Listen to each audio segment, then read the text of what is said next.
Old monopolies were about commodities or production, think Standard Oil or U.S. Steel. But the next wave of billion-dollar public companies will be less about product and more about platform. Here to explain, the authors of the new book, Modern Monopolies, What It Takes to Dominate the 21st Century Economy, Alex Moazed and Nicholas Johnson. So, Alex, let's start with you. What is a platform company exactly?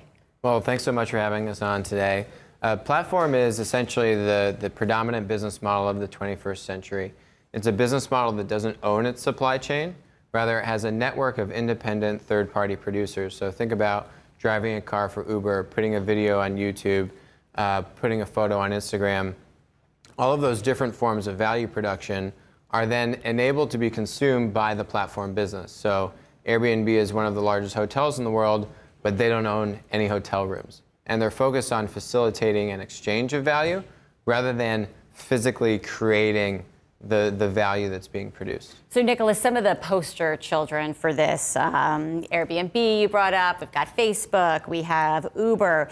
How did those names get to be so successful? I mean, it's not just launching an app, right? Absolutely. We talk about a lot in Applico and where we work, and in the book a little bit, the idea of the death of apps. Software alone is a commodity. It's not enough to just have an app alone. How these companies really succeeded is they didn't just build a piece of software, they built a network around it. And it's in that network, Uber drivers and passengers, on Airbnb hosts and vacationers, renters.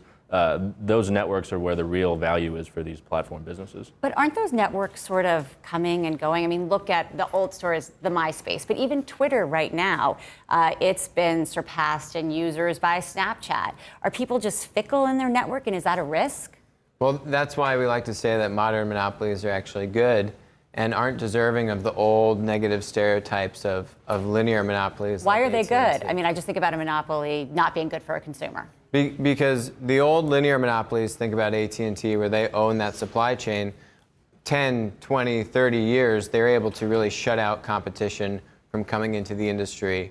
Whereas platforms, they have an ecosystem. And what you're starting to see is 10, 15 years into the life cycle of a platform, there's a lot of other competition that comes into the arena where existing modern monopolies like, say, Facebook competing with now Apple and Google, they have these warring factions, and ultimately when platforms are at war, consumers and producers benefit. Is it just going to come down to a few platforms that we end up talking about? Netflix, Uber, Apple. We saw today Apple talking about their ecosystem, really sounding like they want to become a platform company. Is that the right move for them? Well, the first thing I'll correct you on quickly is that Netflix is not a platform. Unlike the other businesses that you named, it's a tech business, but it's what we call an old linear business. It owns its supply chain.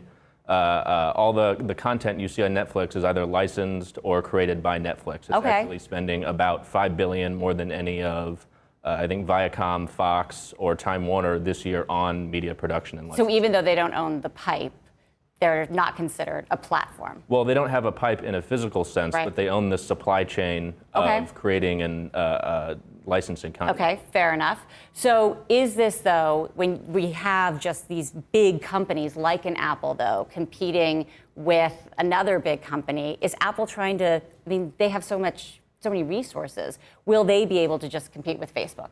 Is that what they're trying to do, I guess, by spending money and getting out of the hardware business? Yeah, I think Apple wants to compete with Facebook by being able to build that network. I think that's why we're starting to see them, with the news we saw today, them opening up Siri, them opening up Messenger. They're starting to try to compete with Facebook on some of the messaging things that Facebook isn't doing with WhatsApp and Facebook Messenger. They're all really chasing what's been happening in China the last few years, which is that WeChat has really started to take over and expand not just in chat, which is where it started, in messaging, but now into all kinds of other services. You can even order a car, you can pay your doctor. You can do anything. You can do just about anything, as we talk about in the book, on WeChat. And that's really something that all the US companies are chasing, but it's a lot harder to do here because the app distribution and discovery market is a little bit more consolidated right now. All right, maybe I need to start the platform for streaming, however, figure that out. All right, gentlemen, thank you so much, Alex Moazed and Nicholas Johnson. Thanks again for talking to us about your book, Modern Monopolies.